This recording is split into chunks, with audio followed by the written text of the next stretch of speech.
26 नवंबर 2008 Mumbai attack के बाद जो हमारे उस वक्त के सिक्योरिटी एडवाइज़र थे एम.के. नारायण, ये एक इंटरनल मीटिंग बुलाते हैं। उस मीटिंग में ये 3 लोगों को इनवाइट करते हैं, जिसमें कि सबसे पहला नाम होता है RNAW के चीफ, दूसरे होते हैं IB इंटेलिजेंस ब्यूरो के चीफ और तीसरे होते हैं मिलिट्री इंटेलिजेंस के चीफ। और इनको ये बुलाकर पूछते हैं कि भारत की धरती पर जो पाकिस्तान ने ये 26/11 का अटैक किया है, इसका रिवेंज हम पाकिस्तान से कैसे ले सकते हैं, या फिर हम पाकिस्तान की धरती पर कोई कोवर्ट ऑपरेशन कर सकते हैं या नहीं। आपको ये बात जानकर बहुत ही हैरानी होगी कि तीनों ही चीफ ने ये कहकर मना कर दिया कि इस वक्त उनके पास कोई भी रेडीमेड प्लान नहीं है। फिर जाकर 2010 में lieutenant general RK Lamba VK Singh से मिलते हैं, जो कि उस वक्त के चीफ ऑफ डिफेंस स्टाफ थे, और उनको ये सजेस्ट करते हैं कि भारत को 26/11 का बदला पाकिस्तान से लेना चाहिए और इसके लिए एक टीम बनानी चाहिए, और साथ में ही पाकिस्तान को एक मैसेज भी सेंड करना चाहिए कि भारत किसी भी टेररिस्ट अटैक को इग्नोर नहीं करेगा। और इस कॉन्वर्सेशन के बाद VK सिंह लांबा को अप्रूवल दे देते हैं और साथ में एक रिस्पॉन्सिबिलिटी भी देते हैं कि इसके ऑपरेशंस जो होंगे ये भी लांबा ही डिसाइड करेंगे।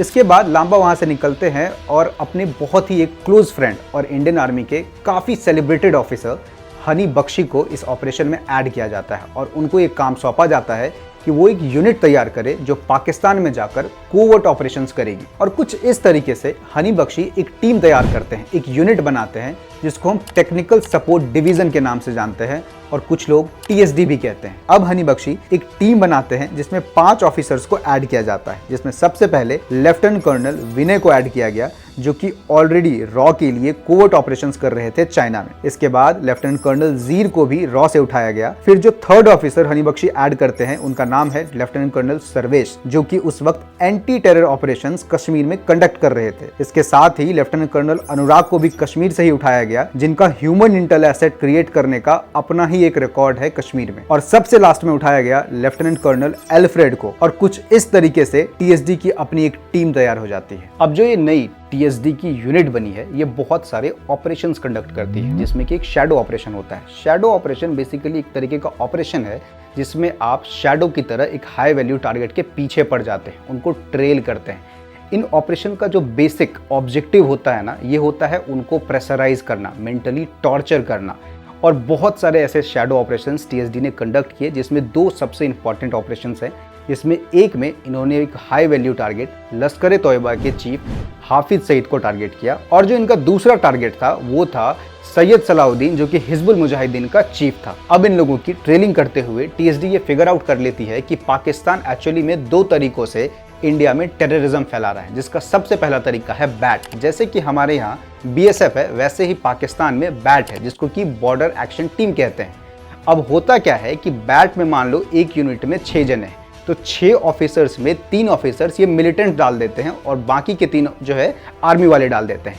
और इस बात का हमारे BSF को बिल्कुल भी अंदाज़ा नहीं होता कि उनके सामने जो ऑफिसर्स खड़े हैं, जो बैट की टीम खड़ी है, वो एक्चुअली में आर्मी की ड्रेस में एक मिलिटेंट है। और जैसे ही हमारे ट्रूप्स थोड़ी देर के लिए भी अगर अपनी पोस्ट से पीछे हटते हैं, ये उन 3 मिलिटेंट्स को इंडिया में एंटर करवा देते हैं। अब जो ये दूसरा तरीका है जिसके थ्रू पाकिस्तान इंडिया में टेररिज्म फैलाता है, वो है हवाला का तरीका।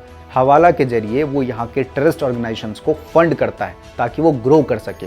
और ये सारा काम दुबई से होता है, क्योंकि जब भी आप इंडियन ऑपरेशंस की बात करते हैं तो दुबई में जो हवाला का हब है वो टॉप रैंक पर आता है, जिसको कि ISI कंट्रोल करती है। आप में से बहुत सारे ऐसे लोग होंगे जो ये सोच रहे होंगे कि आखिर इंडिया में हवाला यूज कौन कर रहा है, जिसको कि ISI पैसे भेज रही है।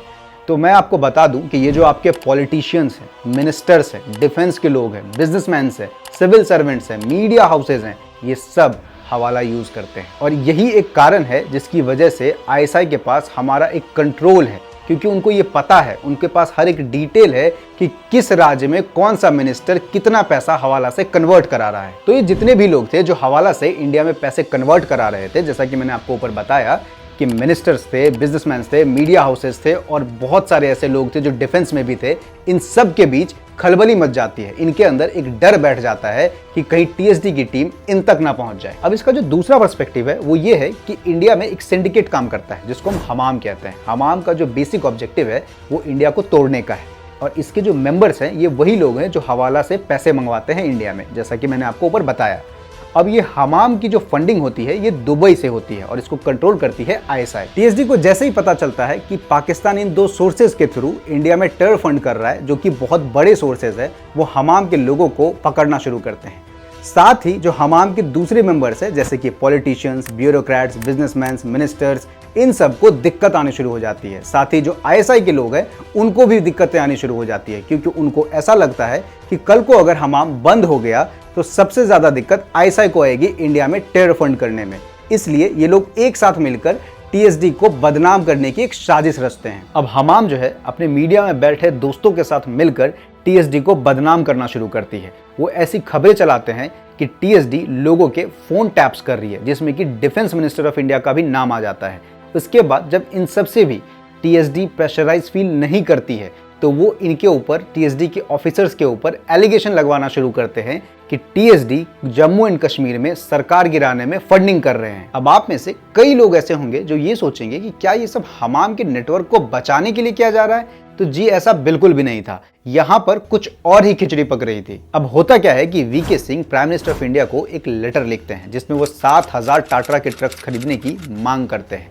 अब आगे बढ़ने से पहले मैं आपको थोड़ा सा टाटा के बारे में समझा देता हूं ताकि आपको आगे की स्टोरी अच्छे से समझ में आए। अब टाटा जो है एक ट्रक की कंपनी है जो कि यूरोप में बेस्ड है, जिसकी की 2 सब्सिडरी कंपनियां हैं, एक है हांगकांग बेस्ड, दूसरी है यूके में। टाटा हांगकांग वाली कंपनी को अपने ट्रक्स बनाकर बेचती है और हांगकांग वाली कंपनी यूके वाली कंपनी को वापस से वही ट्रक्स रीसेल करती है। तो अगर आपको टाटा से ट्रक खरीदने हो तो आप डायरेक्ट टाटा से नहीं खरीद सकते, आपको या तो हांगकांग से खरीदनी पड़ेगी, नहीं तो यूके वाली कंपनी से खरीदनी पड़ेगी। अब अपनी स्टोरी पे हम वापस आते हैं। अब वीके सिंह का यहाँ पर ये कहना था कि हम जो ये ट्रक्स खरीदेंगे हम ये हांगकांग वाली कंपनी से खरीदेंगे, लेकिन उस वक्त के जो हमारे प्राइम मिनिस्टर थे मनमोहन सिंह, उनके जो पर्सनल सेक्रेटरी थे, वो इस बात पे ऑब्जेक्ट करते हैं। वो कहते हैं कि अगर हम ट्रक्स खरीदेंगे तो हांगकांग वाली से नहीं, हम यूके वाली कंपनी से खरीदेंगे। लेकिन वीके सिंह का कहना था कि ये जो यूके वाली कंपनी है वो भी हांगकांग वाली कंपनी से ही खरीद कर हमको ट्रक्स बेचेगी, इसलिए क्यों ना हम हांगकांग वाली कंपनी से डायरेक्ट खरीद ले ताकि हमें पैसे भी कम लगे। अब प्राइम मिनिस्टर के जो सेक्रेटरी थे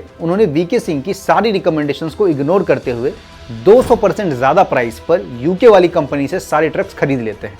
अब यही डील बाद में जाकर एक स्कैम के रूप में सामने आती है जिसको हम टाटा स्कैम के नाम से भी जानते हैं। अब वीके सिंह इन करप्शंस के अगेंस्ट इसलिए खड़े थे क्योंकि बैकएंड पर जो उन्होंने अपनी यूनिट बनाई हुई थी टीएसडी करके, वो उनको इनपुट दे रही थी कि अगर ये करप्शन हुआ तो ये जो सारा पैसा है ये हवाला को जाएगा और हवाला के थ्रू ये पैसा इंडिया में ही टेररिस्ट ऑर्गेनाइजेशंस को फंड करने के काम आएगा। अब इन्हीं वजह से ये जनरल वीके सिंह को रास्ते से हटाने का प्लान बनाते हैं और उनका एक बैकग्राउंड रिसर्च करवाते हैं, जिसके बाद उनका एक एज का इशू निकलकर सामने आता है। अब इसके कुछ दिनों बाद ही मिलिट्री डिपार्टमेंट एक सर्टिफिकेट इशू करती है जिसमें वो ये कहते हैं कि वीके सिंह का जो डेट ऑफ बर्थ है वो 1950 का है, ना कि 1951 का, और ये बात उनके यूपीएससी के एक फॉर्म से प्रूव होती है। अब आप में से कई लोग ऐसे होंगे जो ये सोच रहे होंगे कि ये 1950 और 1951 का क्या पंगा है। तो देखिए, ऐसा था कि वीके सिंह का अगर डेट ऑफ बर्थ 1951 का था तो उनका जो कार्यकाल था as a chief of defence staff ये 2 साल और का रह रहा था। लेकिन अगर उनका डेट ऑफ बर्थ 1950 का था